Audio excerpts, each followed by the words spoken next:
Out of respect for those who've joined us and your time, we'll go ahead and get started. Hopefully folks join us here shortly, and we'll keep it moving. So I'm Gavin White, Director of Planning and Projects here at Riverlife. Very excited today to pass the stage or pass the mic off shortly to our design team, DWG, and their teammates to talk about a refined conceptual design for Allegheny Landing. So we've been going through a whole bunch of engagement work and workshopping to develop all conceptual alternatives and refine into a single design that you'll see later this evening. First, I just wanted to share sort of why we're doing this and give a little bit of a frame for where we're at in the process, and then I'll hand it over. So Riverlife recently completed a strategic plan that we called Completing the Loop. And that vision is one for the entire downtown riverfront experience from 31st Street Bridge to the West End Bridge and down on the Mon to the Hot Metal Bridge. That whole service area, which is 15 miles and about 1,050 acres of trails and public space, we are working to complete and make a world-class continuous system. And we really think that Allegheny Landing can be a gem at the heart of that system, and in particular, in what we call the Sister Bridges experience around the three iconic yellow bridges across the Allegheny, the Clemente, Warhol, and Rachel Carson, that really comprise an exciting riverfront space on both the North Shore and the downtown area. And we're working hard with other designers right now to redesign and rehab the Allegheny Riverfront Park on the downtown side. And in conjunction are working on this Allegheny Landing project because we really feel that experience across the sister bridges can be the glue between the cultural district downtown, the pop district, which is the Andy Warhol Museum's emerging effort to make a cultural district on the North Shore as well. And frankly, both of these parks have been sort of loved to death. So we've asked DWG here to come in and reimagine this park for the next generation. And we're really excited to share what they've come up with. I will say, this is a conceptual design. We're still working with the City of Pittsburgh and other, they're the owners of the park and other stakeholders on all sorts of particulars, and this design will likely shift in detail here and there throughout the process, and your input here tonight is actually really essential to that. So with that, I'm excited to hand the mic over to Daniel and his team to walk you through what they've put together. Well, thank you, Gavin. With that, permit me to just say, for those of us that have been at other public engagement meetings, a pleasure to virtually see you again. For those of you that are new today, my name is Daniel Woodruff, President and Founder of DWG. From our DWG team, we have Mindy Cooper and Robert Infanger. And then we also have some secret weapons as well. We have our good friends and architectural designer, Chiyoko Design, and then members from Ethos Collaborative, who Chiyoko is an architectural firm that is also in Austin, and balanced carefully with the expertise and brilliance of Ethos Collaborative. And so I think I see at least Bart, and I think Damon is also on the call as well. With that, Robert, do you want to kick us off, or shall I just keep wandering through? Let's see. So this just to begin with, this is sort of a you are here map. We had fun. DWG has had fun, exploring and learning about the particular North Shore area and its surrounding context. And so this is just a map that is sort of orienting us and as to where the landing sits within sort of the neighborhood context here in Pittsburgh. I'm sure you are all aware of where this is. But but also just exploring a little bit more in depth as to what is happening in and around Allegheny Landing today. Of course, I believe the obvious one here is the Allegheny River, which is the southern border of the property. But also kind of as Gavin had mentioned previously before, sort of the ongoings that are happening in and around the park area are, of course, the Andy Warhol Museum and the Pops District, which is immediately adjacent to the northern boundary of the park, but also to the west, PNC Park and the Pirates and their activity that is roughly happening 80 to 100 days of the year for home games. But also just some kind of plus or minus 5-minute to 10-minute walking zones, which include Allegheny Riverfront Park, which is across the Roberto Clemente and Andy Warhol bridges. Also the water steps that are western, just past PNC Park. Point State Park, the Convention Center, and then also the Children's Museum in Allegheny Commons to the north. As Daniel had indicated, this has been a really fun process to get to kind of poll the audience of what the perception of the landing is today, and just to kind of collect upon the way that the current values of the park are sort of as they are today. This is a fun little diagram that we did that sort of has collected a little bit of the feedback directly about the existing park conditions, and we're sort of pointing to specific areas here as well. Daniel, I'll kind of kick it back to you here for program stuff. Yeah, thanks, Robert. It's great to kind of set that context of where we are, just to make sure that the scale, magnitude, and sense of connectivity that the river rooms actually create on the river is really quite profound. The last slide really started to kind of tee up the sense of what we've heard, and that what we've heard hasn't just been a design brief from our client and a response to a request for proposal, but it's been a really robust sense of community engagement from our client, from the community, but also from ourselves as designers to kind of make this really informed sense of what are we hearing, what are the opportunities and constraints. I think if we add up the number of post-it notes, stickies, observations, Play-Doh models, and everything combined, we're in the upper hundreds, if not thousands, of opinions and responses that were first garnered at Chalkfest, which I learned just today that there were upwards of 10,000 people attended that event, which was it blew our minds in terms of how much engagement there was.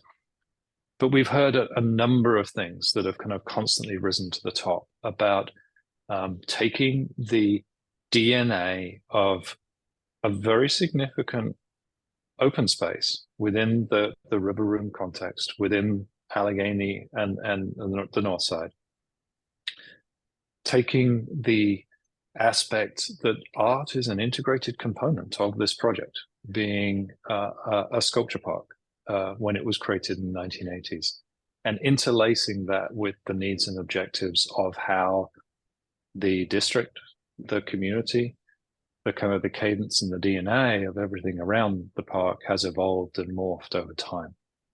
And so we've heard things like make the space more playful, make it more interactive, ask questions about water.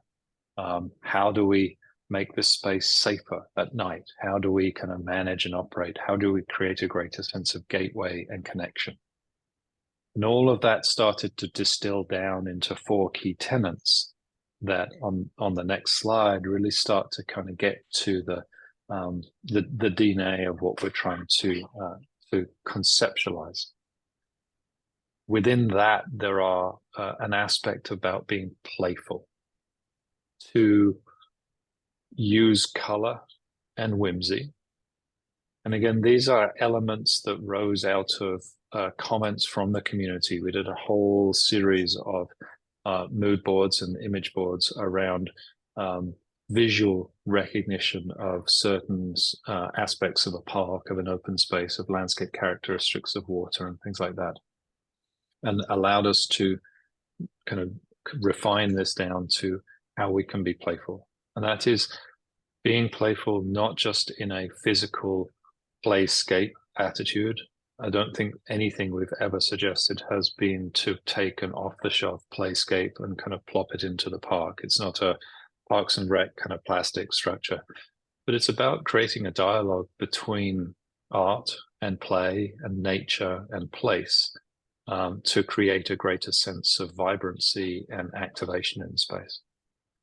It's about connection, and not just the connection between the river, the land, and the district, not just to the pop arts, and to the PNC Park and to the surrounding neighborhood, and even connections to the Children's Museum and Allegheny Commons. But it's about a connection forward to the community and how this community uses the space, or is anticipated to use the space. And it's also a connection to the past, a greater connection to the past in terms of telling the stories and context and history of this space. It's certainly about being sustainable, but not just in the management of being green or being more thoughtful of stormwater or resources of how we reinvent or build a park, but sustainability about how the park is managed and maintained and has an increasing sense of longevity as well. And all of that culminates, if we get this right, into a sense of creating a space that can be more active. It can be activated, and that programming is an inherent and important part of the design process, but also the product that is delivered at the end of this project, so that this is activation and programming for the community, about local in terms of engaging with the Warhol and the neighborhood groups and the families, and that just because Joe's face is the only one I can see on screen right now, that Joe, you and I can meet, have coffee, get to know each other and hang out in the park. But at the same time, you might want to host your upcoming birthday party and rent the space and have 5,000 people show up and the rock band and everything else. I have a sense that you're kind of like a hard rock kind of guy, but nonetheless, I'm glad you're smiling because I'm putting you on the spot. Sorry. But there is that sense of creating a space that is really, for the community, by the community, and kind of lifted up and really engaged and special. Next slide.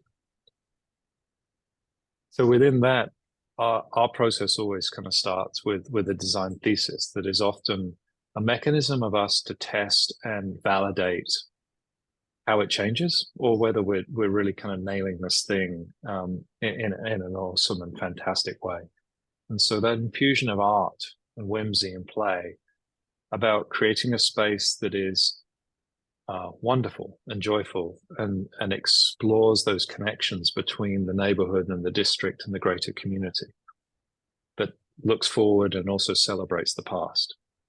And I'll kind of expand on those statements of the past in a second. But it also is then sustainable and ensures that this is a space, the investment that is about to be made, knock on wood, is also a success and is perpetuated for generations to come as well. And I think that's where the sense of community engagement and investment and thinking about how operations and management and maintenance are an important part of design, just as getting the design right in the first place.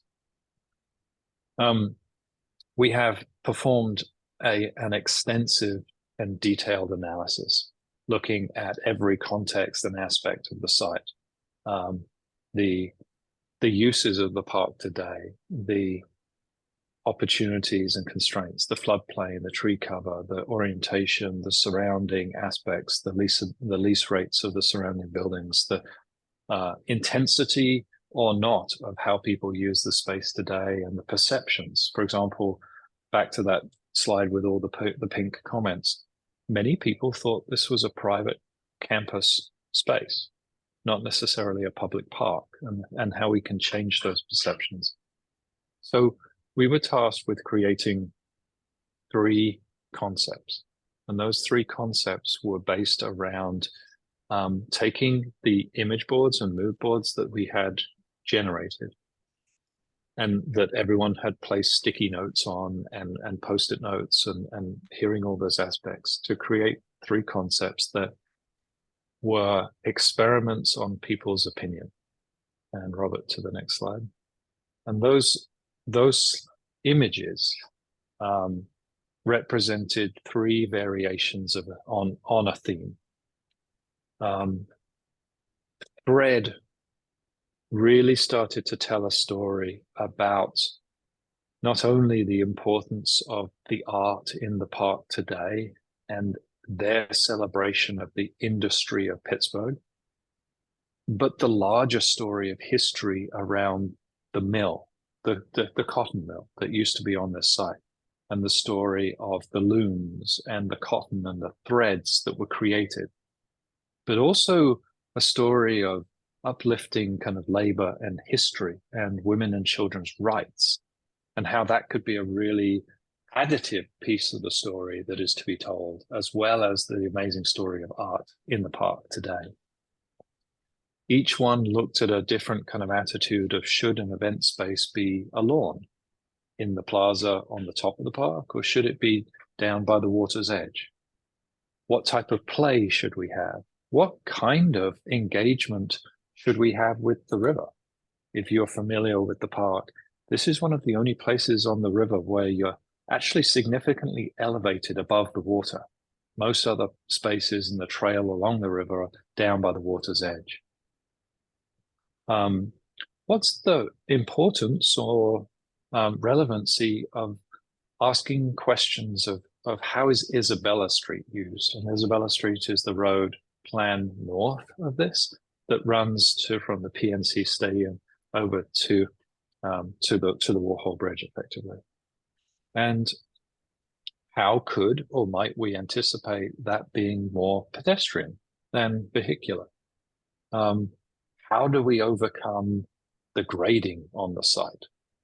From the overlook today, above the water, up to the plaza is almost 13 feet of grade change. And what we learned very quickly was that actually very little of the park today is accessible, ADA accessible. The ramps are too steep, or the staircases are non-existent, and so on. And so that became a core tenet of making the space really accessible. And so again, each of these kind of touched on different programmatic elements. And we, at our previous presentations, had imagery of each and every one.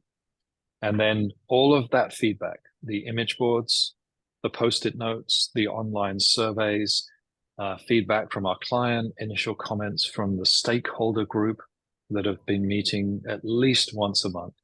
All of that was compressed into, and I think Maria at Riverlife took great pleasure in sending us the 97-page assessment of all of the comments and feedback with a goal to say, now our task is to distill down into one preferred concept that measured the best elements that came out of each design.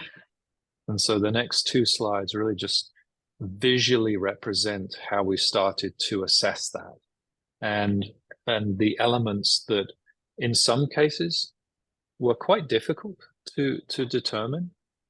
In other cases were very, very obvious.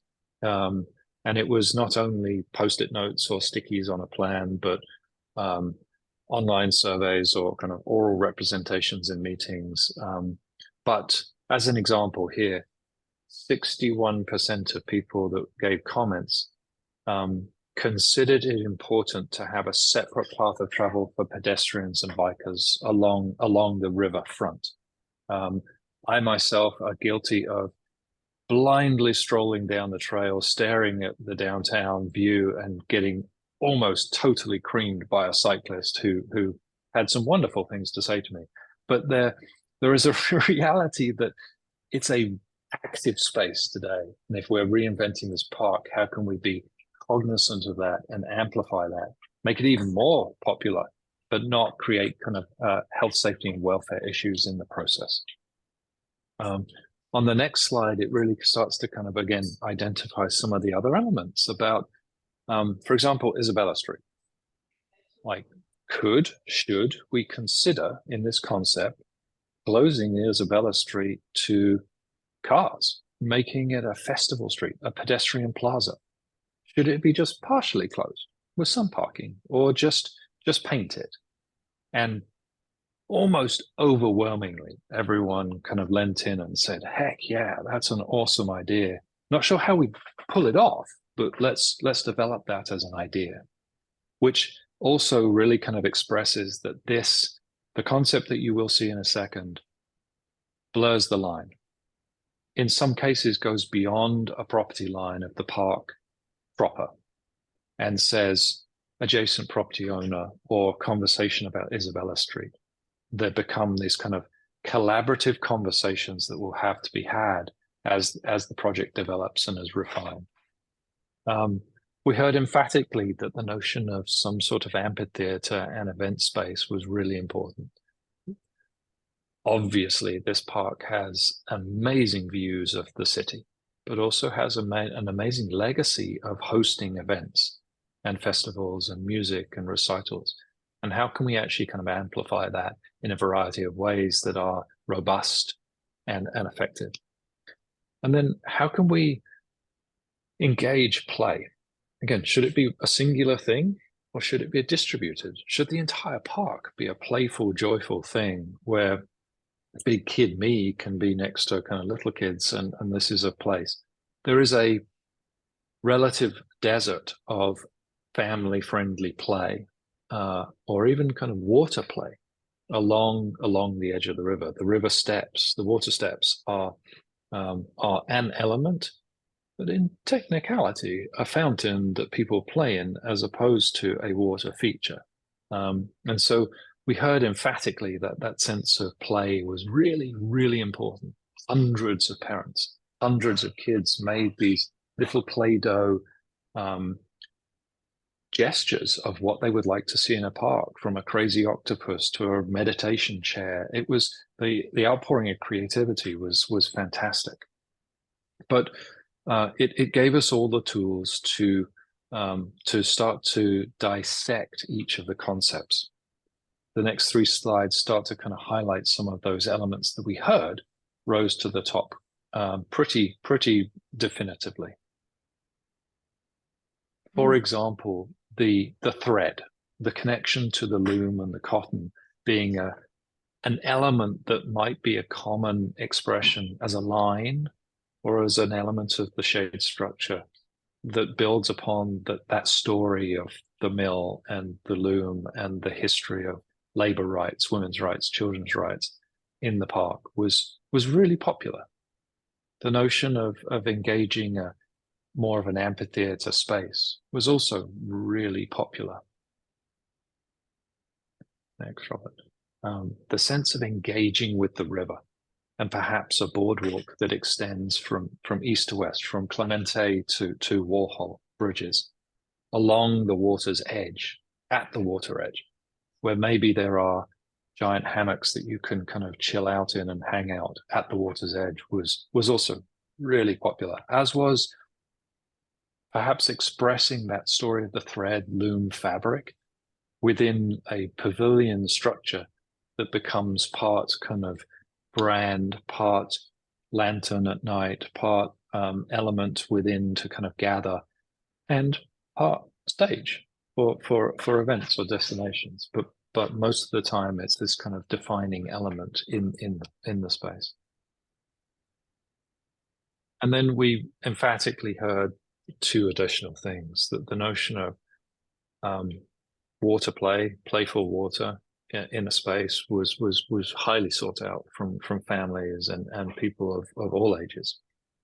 And that the obvious one perhaps of saying Chalk Fest could be a magnificent thing that doesn't just happen one time a year. There might be an entire robust programming of Isabella Street where it is a pedestrian plaza still accessible for emergency vehicles and load in, load out and everything else. But it's a liberated space that maybe tells a story of a city evolving and emerging, because today it's really a kind of a dead end street because it dead ends into the PNC park. And how can that be kind of adapted and evolved? So with all of that combined, we come to a concept that I hope, as you've kind of looked at these ongoing slides, there is a familiarity on parts and pieces of what you're about to see.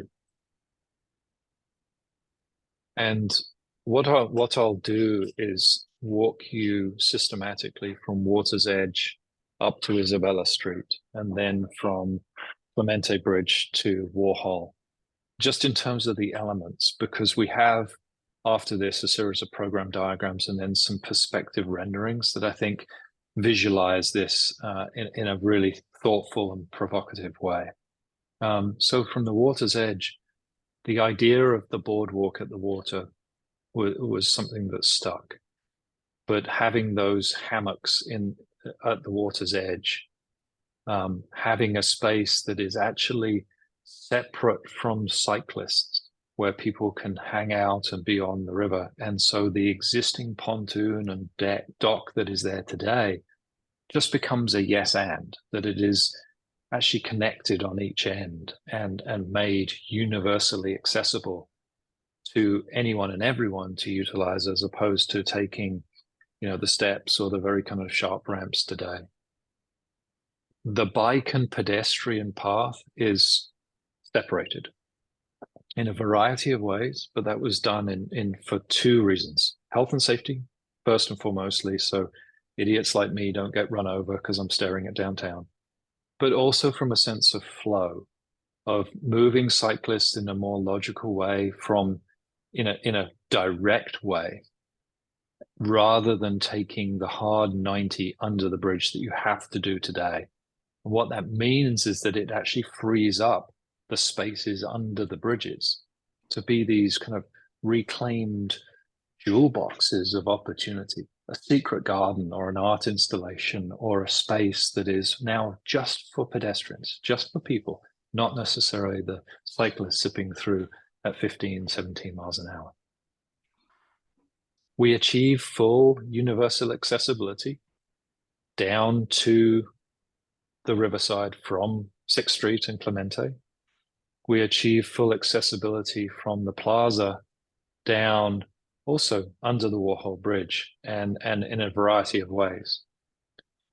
We imagine that the lawn is terraced, a 12 to 14, 18-inch step up, relatively flat, step up, step up, step up. And so it's a stair step, kind of a wedding cake amphitheater expression that works in conjunction with a new set of staircases that maybe next to it has a slide. Because I know Joe is going to be up and down that slide like crazy. Again, you're the only voice, the only people on screen, so I'm sorry I'm picking on you. But it should be fun. We should be laughing about it, and it could be something really remarkable. And that within that kind of first third to half of the park, there is no playground. That the existing Sugarman sculpture is enveloped within a nature garden, which may have other kind of playful, artful installations that maybe are collaborations with the Children's Museum. Maybe they're done by an artist. Maybe they're expressions of the Play-Doh sculptures, but something that, again, creates that sense of nature, discovery, play. But then also that the kids, big kids and little kids, might want to run up and down the steps on the lawn, or take the slide and run up the scramble steps and down the ramp. Same thing with the accessible path up to 6th Street, making informal staircases to a ramp, to a seating area, to maybe a kind of a lookout mound, and giving everything this kind of duality of function, so that the underpasses under Warhol and under Clemente are joyful expressions of found space. Same with the seating areas on the walkways up to 6th Street or the Hills Garden or the Overlook. And we heard really emphatically that the sense of empowering this greater sense of overlook was important, because there was a huge perception that the upper plaza was private, that was a corporate campus, and the ability to kind of change that sightline where Isabella Street and the plaza creating this breadcrumb of experiences to an overlook that works in unison and balance with the overlook that was created when the Smythe was built, to celebrate the view of the city, but also to celebrate the plaza and kind of this kind of forward and backward kind of motion, where that breadcrumb trail is preserving a number of the existing trees, adding more trees for shade, adding perhaps a new piece of art within and adding to, as opposed to just staying with the existing pieces. And for the record, the existing pieces are preserved in place: the Sugarman, the Smythe, the Three Forks, and the Builders. But maybe saying that if Isabella Street becomes a liberated space for people, there might be a new piece of art in the plaza that's maybe next to a splash pad fountain where there are kids running through fog and water, but at night it's just light. And in winter, it's winterized and it's an event plaza, and it's big enough for a marquee and a tent, and so on and so forth. But maybe next to a retail coffee and restroom that we felt and heard was really an important aspect of ensuring that people would want to stay here for a while, especially families with kids, and an opportunity to leverage a relationship perhaps with an adjacent property owner to have a cafe and a restroom in a building, as opposed to a standalone kiosk in the park. And really then that sense of how Isabella Street transforms and becomes a story of this greater sense of gateway, where the aspect of the thread is celebrated also in the architecture, the sense of the terracing, the playful elements, blurring the line between property line and an adjacent owner, and property line and Isabella Street, thinking about water play, the interaction and relationship of the river, and then transforming a street. And I think so then if we kind of take some of the other kind of quick snapshots here in the plan, the next slide represented a programmatic objective where we did a bunch of assessment of other projects, both in Pittsburgh, nationally, both down here in Austin, and looked at trends of spaces, for event space, for open green space, a lawn, to play elements, to ensuring accessibility. And those have no context or background to them other than just, for us, measures of defining space. But when you go to the next slide fairly quickly and keep imagining these spaces, the same volumes of green space to playful space to event space are translated, but in a way that now is articulated very, very carefully and specifically to this place. And the overlap between play with the fountains and the event of the plaza with the stage and the pavilion, and the relationship of the terrace lawn with the bike paths and the accessible connections on both sides, and the distribution of playful elements throughout almost every moment and experience of the park, as opposed to kind of relegating it to just one corner.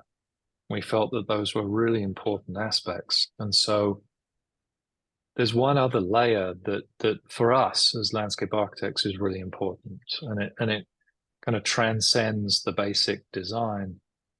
But we think where landscape becomes part of the infrastructure, where we set ourselves up for success to maintain and operate the space, where we can imagine that Isabella Street doesn't just allow the water to flow straight down the drain and straight into the river, that the landscape beds can be a little bit of a sponge and can absorb and divert some of that water. That when we replant the trees, they have sufficient soil even under the paving, in technical designed ways to ensure that they flourish and grow really, really well and survive for the next 7,500 years or more. And that as we think about hardscape and lawns and terracing, we have the opportunity to intercept and harvest, and effectively the inputs to then the outputs become cleaner, less, more manageable, and more responsive. And the landscape itself is performative. But to any normal person, it's just a shrub bed. To us, it has a performative function. And I think that's a really unique opportunity, which then translates into visualization, because none of this stuff will necessarily be seen or perceived unless we physically have rills and runnels and the flow of water is expressed, which would be really cool.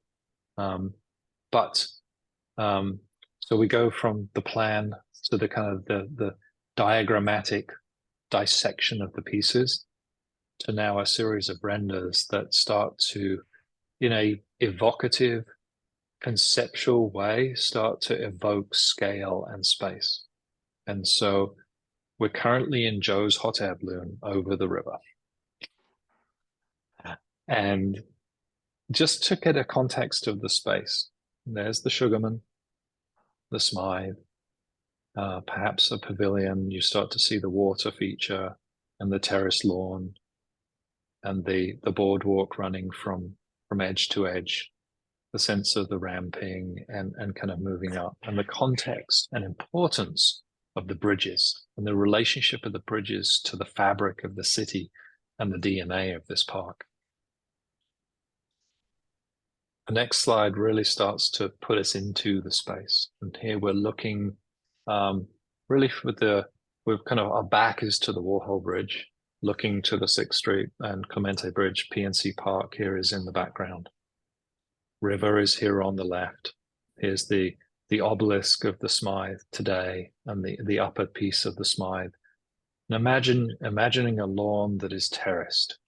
Still has tremendous capacity and capability for events, but it becomes this amphitheater again, this kind of spectacle of stadium of looking and appreciating the city, or maybe a floating barge where there's a performance or a silver screen movie series or something happening on the river, whereby it also starts to express a pavilion that is both inward and outward facing. It is part stage, part connector, part beacon, lantern, but an element that is very much representative of the story, the thread, the loom, the aspect. And I think I'll continue with the rest of the renders here, and then obviously we have our architects on the call as well, I believe. But it's in everything you're seeing here. It's really important to say that we love doing these renders. We love imagining kind of a big dream. I think Gavin stated this earlier. These are conceptual in nature. They're meant to evoke scale and proportion and functionality. And we apply the watercolor because we want to have a conversation about place. And I just saw Christy joined. Christy is with Chiyoko Design, our wonderfully talented architect. Christy, do you want to talk about the pavilion quickly? Yeah, absolutely. I've just been enjoying watching the presentation. But the pavilion that you're seeing here is sort of a result of thinking about a way to create some harmony with the existing sculptural pieces that are there, the Smythes and the other pieces that just have a lot of importance here on the site. And it's a grand form that you can imagine a lot of different unprogrammed or programmed activities happening underneath. Fatima's on the call. She's sort of a big part of the design team. If you wanted to jump in, Fatima, but really what's happening is it's sort of a parabolic form, and it calls back the idea of the loom and the thread and that component that traces its way through every aspect of what DWG has put together here really beautifully. So we wanted something that was evocative of that, and also could stand alongside the fantastic sculptures that are already existing in the park. And it also is pointed to a really special view across the Roberto Clemente Bridge and looking out over at other points downtown. And it sort of sits lightly on the site and stretches out over the terraced areas of lawn that you see in front of you. And is really meant to evoke that sense of overlook, which was one of the things we heard strongly of connecting the street to the plaza to the park, and the park to the water, and that kind of layering of effect that we get. And I think is really, you know, wonderfully illustrated here with the notion of being on the boardwalk at the water's edge, being at the I'll say the street level of the bike lanes and the sponge gardens that are landscape, the sense of bicycle parking, places to sit, the terraced lawn up to a plaza that is now visually connected back and with the park. And that this incredibly light structure that is transparent and opaque at the same time, and evokes this greater story. Again, everything is conceptual, but it also evokes the sense of when does architecture and landscape start to fuse, the shade of a tree, the shade of dappled light of a pavilion. It's not a solid permanent roof, for example. And how we imagined this being part front yard, part backyard for the community, and really gaining it as a sense of dynamic activation and programming. Which leads to some of the last kind of pieces of the renders, where this is a render looking, we're standing underneath the Warhol Bridge and looking back to the Sugarman piece that is there today, and perhaps imagining that the Warhol is now contextualized within nature. Some of the core tenets of the sculpture itself talk about the forges, talk about the prosperity of the city, talk about the role and importance of nature. And so imagining a kind of a larger story of nature and nature play and exploration and art in context of this piece, to kind of celebrate and say yes, and to imagine how we integrate accessible paths and a sense of discovery in a space under the bridge today that is lost. It's not a space that is common or kind of a path well trodden. And in order to achieve that path more trodden or really well trodden, we achieve it through an imagination of not just play or landscape, but perhaps also installation. Maybe there is, and this is another idea that Chiyoko's been pushing and developing, about a series of cloud-like structures that are hanging from the ceiling, that are part light, part art installation, part lighting device, maybe even part acoustic. Maybe they kind of, some of them kind of clang together, and to make this kind of spectacle of being under the bridges, something that is brighter and more joyful, and then again, an extension of the space. Again, really early in development, but we think there's a wonderful kind of story of this kind of development of artful elements throughout the park, so that it's blurring the line between nature, landscape, architecture, and art and place, and being really thoughtful. And I think that expression, you know, also under the bridges expresses onto Isabella Street as well, and how Isabella Street can go from the kind of the meter-fed parking and somewhat ironically a street that is closed to cars well over 100 days a year anyway, today, into a space where maybe the Chalk Fest is a thing that happens on a regular basis.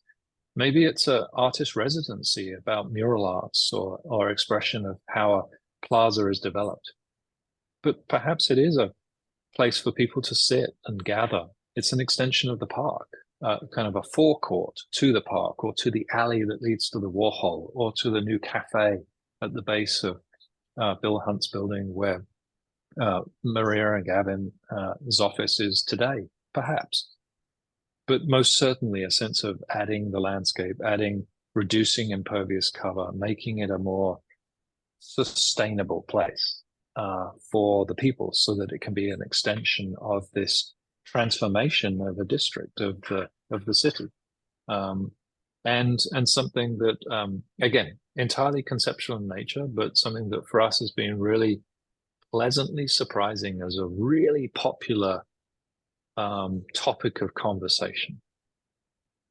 And I think then the last slide really just gets back to the plan, just to kind of reset your mind in terms of all the things and places that you just saw, from being, here underneath the Warhol Bridge, to standing here on Isabella Street, to looking from the base of the slide across the lawn, and then similarly looking as you kind of pop out from underneath the Clemente Bridge back at the lawn space here. And so we've been so excited and so joyful about the amount of engagement we've had. And so with that, thank you so much for listening. I'll turn it back to Gavin and Maria. Would love to handle any questions you might have, and the entire team is poised and ready to go. Hey Bart, how are you?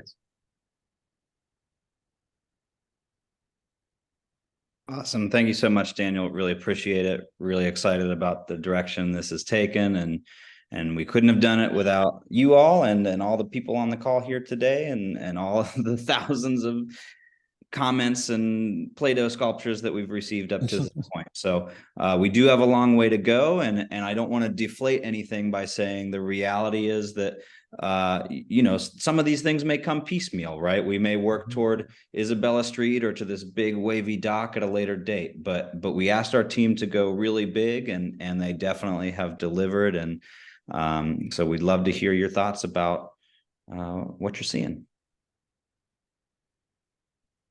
Well, I like to jump in and say I love every little bit of it. It's wonderful. Couple things. I'm a biker and a walker and a hiker and a kayaker.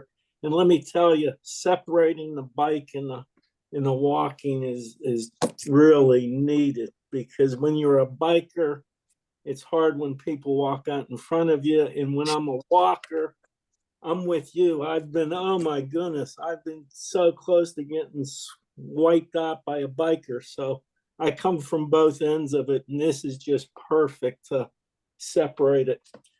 And as a kayaker with my grandkids, I don't know if there's anything in there where you can pull up your kayak, but that would be absolutely fun. Yeah, that would be a lot of fun. We imagine that dock down by the water can also be the place for canoe launch, and an accessible canoe launch as well. So yeah, I think that's a wonderful opportunity. And I'll tell you what, on the south side where my grandkids live, the most joy I had in many, many years was walking along there and seeing all the different pieces of the mills that used to be there, because when the mills crashed, my career crashed and I went in another direction. But it was so nice for them to see Pittsburgh through my eyes when I was younger, and J&L still was one of my customers, and the hot metal bridge was actually the hot metal bridge. And it would be cool the same way to get over on this side of the river and walk with them and just let some of my memories flow. So I love that idea. And thinking about things, when my mom and aunt were in their late 70s, they both passed many years ago, but their most joyful moment, I took them out on the West End Bridge and we watched the 4th of July fireworks, and they were just, oh man, that was so great. And it's kind of, for people at that age, it was pretty difficult, but I managed to do it. But wouldn't it be nice on a great place for older people to come out and look at the fireworks with their kids and grandkids? So, that's a neat thing to look forward to.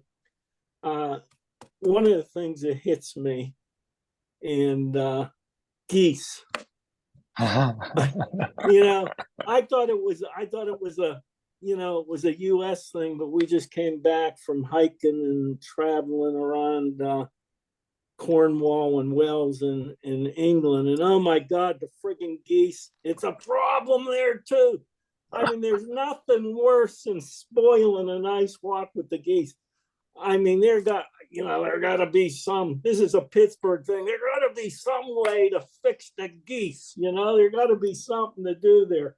So, put that in the back of your cranium. And one last thing, I'm older, I'm in my 70s. So I remember when that park was brand spanking new and it was beautiful. And there's nothing sadder than when you find a beautiful, joyful place and watch how it deteriorates because there was no sinking fund. There was no maintenance fund. I mean, I think it's a crying shame that when we do these things that we don't, we're getting all these donations, but you got to have a fund set aside for maintenance because, boy, the joy comes out of it so fast when you know the way it was and then you see what happens to it. And that's all I got to say. I'll keep my mouth shut, but that's my thoughts. Thanks so much, Joe. I'm going to say for the record, Joe is not a plant. We did not ask him to say all those things because actually we've thought so much about each of them. And I'm going to start with the maintenance and say we actually have built into all of our capital projects moving forward a plan to have an endowment for maintenance because we know that's an issue. So that's one. Two, the geese are a real problem. We know they don't love tall grasses and things, so some of the design will help resolve a little bit of that, but that is going to continue to be an issue that we've got to work out together as Pittsburghers for sure, and just everybody in general. We are also working at the West End, so I just wanted to give that little plug. We'll be announcing more about that soon, but we're excited about the prospect of views there and about fireworks here, and the rest I will let Daniel cover. But really appreciate the thoughts. Thanks, Joe. I don't know there's much else to cover other than Joe hearing stories about, kind of hiking your parents onto bridges and the kind of lack of access to grab a hot coffee, have a restroom, have an accessible space that is safe, and engaging. There are some really serious conversations about making this space more engaging for the community. And it's not just about fireworks, however really freaking cool they are, but the performance on the river, the sunset of downtown is unbelievable. And there's a real kind of sense of overlook. So I'm glad your face was the one kind of showing up on my screen the entire time. I'm sorry if I picked on you, but thank you so much for those comments. That's fantastic.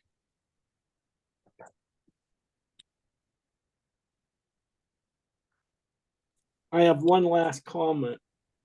I don't play the lottery, but after seeing this, I think I'm going to start playing it because if I'm lucky enough to win a big pile of money, maybe this thing can get built before I pass away and I'd be filled with joy to see this reality. So that would be cool. So I think I'm going to get a lottery ticket. That sounds like a plan. I bought mine tonight, so. Wishing you all the luck. Any other thoughts? Feel free to type things into the chat as well if you don't want to talk or have trouble with your microphone. We're all ears and eyes.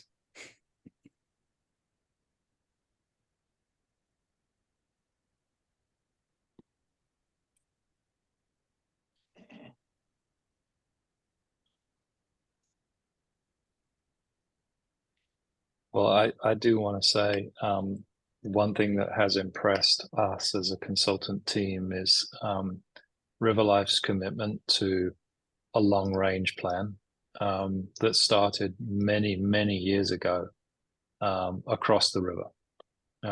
And the story of the river rooms, but also the process that they go through to have online engagement, community meetings, in-person, virtual, chalk fest, and so on and so forth has been really refreshing and kind of liberating to participate in. And so you have a real jewel of an organization, nonprofit organization that has a vision of transforming the riverfront spaces in a really profound way. And that's really, really special for Pittsburgh, but also nationally, quite unique.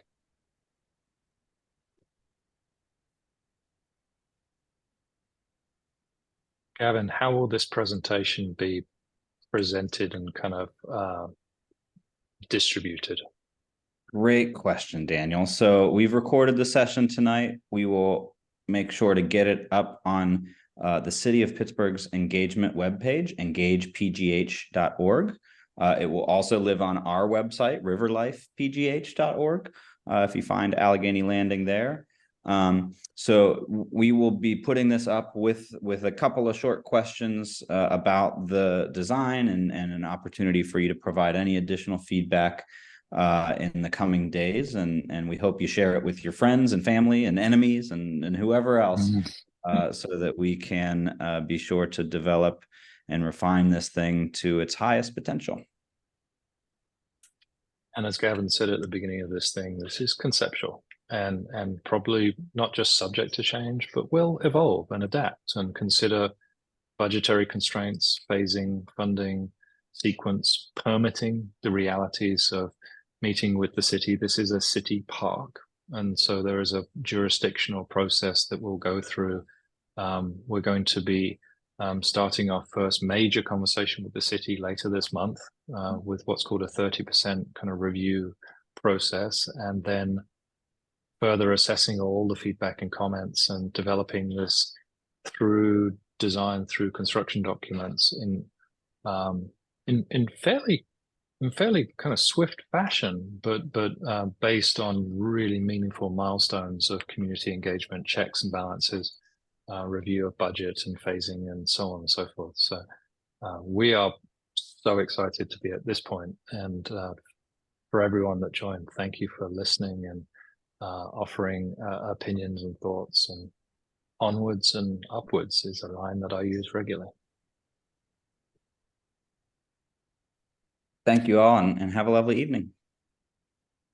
Oh, and you know what? Actually, I'll say I screwed up the Engage website. So engage.pittsburghpa.gov, and you'll find Allegheny Landing there. And with that,